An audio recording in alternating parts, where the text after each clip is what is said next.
All right, now we're gonna look at some agates and jaspers.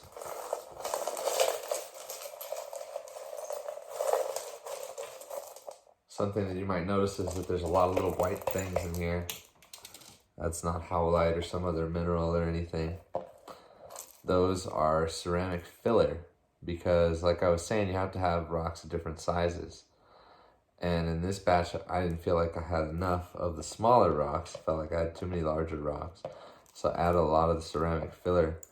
The other thing the ceramic filler does is it helps to fill the barrel, as well as increasing those contact surfaces and allowing the grit to work. It cushions the rocks from smashing into each other because they have all this filler in there, and it's more full, and so there's less space for the rocks to gain momentum when smashing into each other.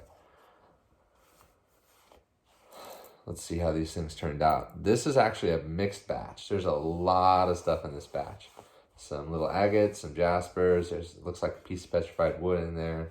Some fire agate. I see aquamarine, Dalmatian. We got some good stuff in here. I think this is what they call Petoskey stone. I'm not really sure. I got it as a rough piece and then tumbled it. Polish, not amazing. Gotta say, it didn't come out great. Must be kind of a softer material.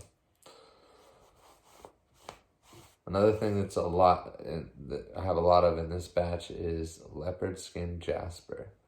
Crazy material.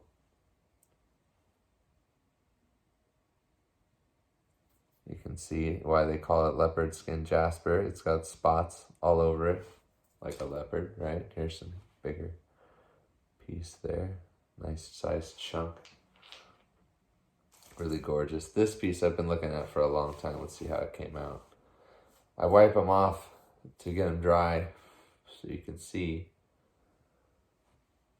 how shiny they are dry. You can see that little streak of wet there, but that's mostly dry. Nice and shiny like glass, came out perfect. I believe that's a piece of petrified wood. And like I was saying, it comes in so many colors. You know, this one's got yellow, orange, red, green, brown, all in one stone. That's really amazing. This one I kind of trimmed out on my trim saw. It's supposed to be an agate scimitar. It's really small. I was wondering what tumbling would do for it. Didn't make it very sharp, kind of dulled the edge, but that's okay. I think it's really fun. Agate scimitar. This is a piece of moss agate. You can see kind of the moss in the agate. Try and hold it still. There you go. This piece here, a beautiful chalcedony. Some might call this fire agate.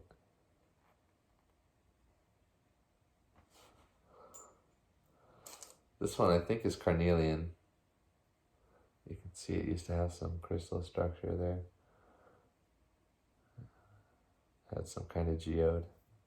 Beautiful red agate.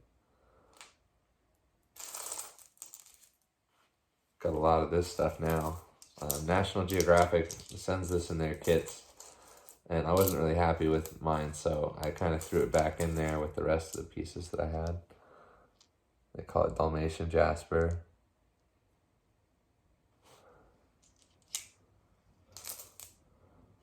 There's the polish on that.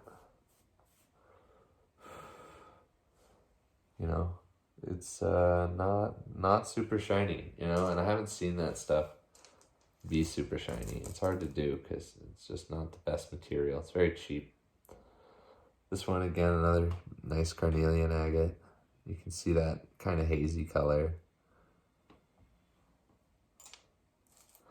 What I threw in here was a couple of garnets. Some of them were still on matrix. You can see some of the extra material that's here.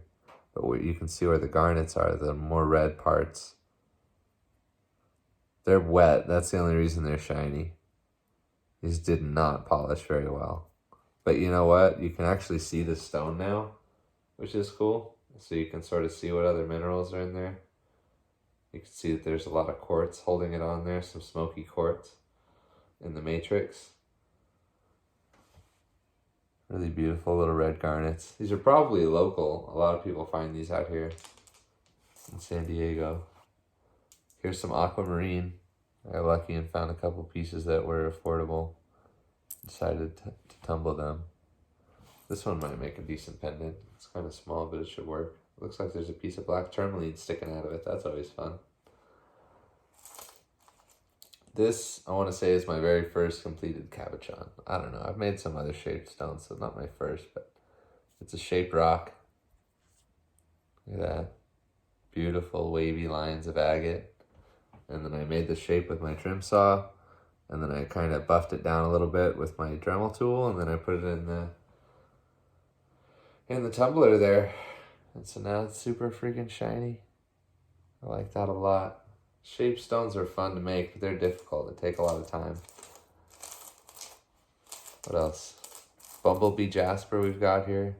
This is really a mixed batch, and I don't recommend if you're tumbling stones to do a mixed batch, because you never know how things are going to react. As you can see, like, a lot of the rocks in this batch did not polish well, with the exception, of course, of a lot of the harder agates. I mean, it's hard to mess up the agates. It's really hard to mess up the agates. If you have the right polish and you're using enough stuff in your barrel, your agates will come out shiny. It's pretty much just how it goes. Another beautiful carnelian piece. Wow. Carnelian being essentially a kind of agate. Great. Thanks. Have fun with your rocks, like I am.